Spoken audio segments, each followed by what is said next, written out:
Dear viewers, it is with a heavy mind that I must review this book. This is a book not meant for the faint of heart.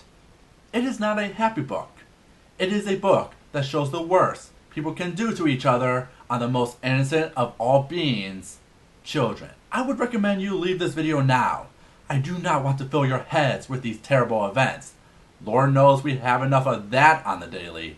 But if you so choose to stay, then let it not be said that I didn't warn you. Ladies and gentlemen, boys and girls, people of all ages, my name is David Popovich, aka the Bookworm, and welcome to Bookworm Reviews. Sit back and relax as we dive into the first book of a series of unfortunate events, The Bad Beginning, by Lemony Snicket.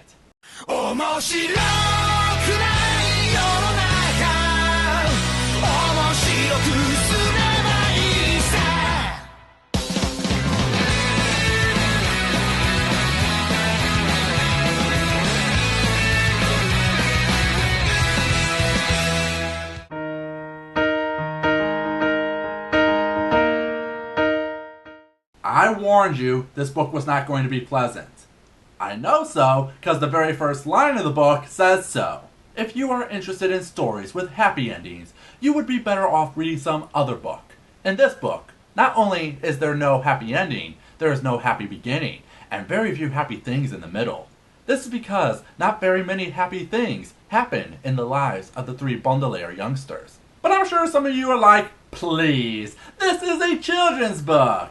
What could be so bad about it? Oh, what fools you are. Let me introduce our protagonists, the three Baudelaire children. There's Violet, the eldest. She likes to make inventions. Klaus, the middle one, he likes to read. And Sunny, the baby. She likes to bite. All three used to live happily with their wealthy parents. But we don't see that because after we are introduced to them, we are hit with the horrible news that set these events into motion. Your parents, Mr. Poe said, have perished in a terrible fire. The children didn't say anything. They perished, Mr. Poe said, in a fire that destroyed the entire house. I'm very, very sorry to tell you this, my dears. Damn, you don't hold back, do you? Disney usually waits till the 30-minute mark. The children have lost everything, except the fortune left for them in their parents' will. However, they cannot have access of it till Violet is of age. Till then, it is stated that a relative will raise the kids in the most convenient way, and the closest one in the city is their third cousin 4 times removed, or is it fourth cousin 3 times removed? Count Olaf, one of the best modern villains in children's literature. If he lives in the city, Violet said, why didn't our parents ever invite him over? Well, it could be he lives in one of the worst houses in the world, or he's a theater actor and we all know they are the worst, or that he's just plain but ugly. He was very tall and very thin, dressed in a gray suit that had many dark stains on it. His face was unshaven, and rather than 2 eyebrows, like most human beings have, he had just one long one. His eyes were very, very shiny, which made him look both hungry and angry. But the biggest reason is that Count Olaf is a wretched human being, giving the children only one lumpy bed to sleep in, feed them cold porridge, and grueling manual labor that really has no point. The only reason he adopted them was so he could have access to their enormous fortune, but cannot because it's entitled to Violet. Unless he knows something that can make it legal. But what devious plan can this devil have waiting for the innocent children? You're a terrible man, Klaus spat out. But Count Olaf merely smiled again. I may be a terrible man, Count Olaf said, but I have been able to concoct a foolproof way of getting your fortune, which is more than you've been able to do. That's as much of the story I can say without spoiling the entire book, which isn't much. I could sum up the whole story in a paragraph or two, but The Bad Beginning does what it sets out to do, setting up the unfortunate events that will happen. We understand the characters, we understand the situation. We learn about the villain and see an example of the crazy plans he comes up with to gain their fortune. While the beginning is bad for the children, it's good for us to get ready for whatever Snicket has about the events to come. Oh yeah, the author of the book is an actual character in the book, mainly as a journalist following these events, but with his history only played in shadows, most likely to be discovered in future books.